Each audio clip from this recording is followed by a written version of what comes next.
Marine Le Pen était en Haute-Marne aujourd'hui. La présidente du Rassemblement national accompagnait Jordan Bardella, la tête de liste du parti pour les élections européennes. Ensemble, ils ont visité une exploitation agricole du département. Maxime Meyer et Damien Louvet. C'est en Haute-Marne que Marine Le Pen a choisi d'inaugurer le salon de l'agriculture. Une visite dans une exploitation à taille humaine qui privilégie la qualité, le modèle qu'elle veut défendre. Cette relocalisation des productions, cette certitude de ce qu'on mange, pour nous, pour nos enfants, c'est ça l'avenir à mon avis. Depuis 2012, Marine Le Pen a érigé la Haute-Marne en symbole de la France des oubliés, un département qu'elle dit également victime de l'Union européenne.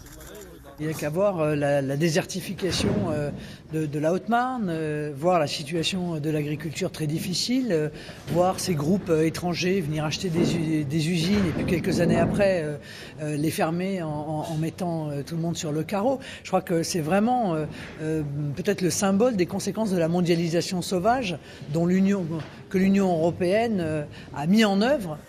Les Gilets jaunes ont été nombreux à se mobiliser dans le département. Le Rassemblement national veut en profiter en s'adressant aux mécontents, aux indécis et aux électeurs les plus désabusés. On a soutenu leurs revendications depuis le départ parce que la vérité c'est que beaucoup des revendications qui étaient celles des Gilets jaunes, sur le besoin d'une politique de bon sens, sur le besoin de plus de moyens pour la proximité, sur la paix fiscale, sur le référendum d'initiative citoyenne font partie de notre programme depuis un certain nombre d'années.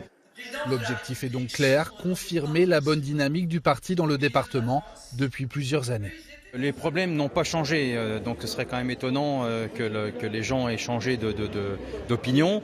Donc je pense qu'effectivement on a déjà fait des bons résultats en 2014, mais on en a fait aussi de très bons pour la présidentielle.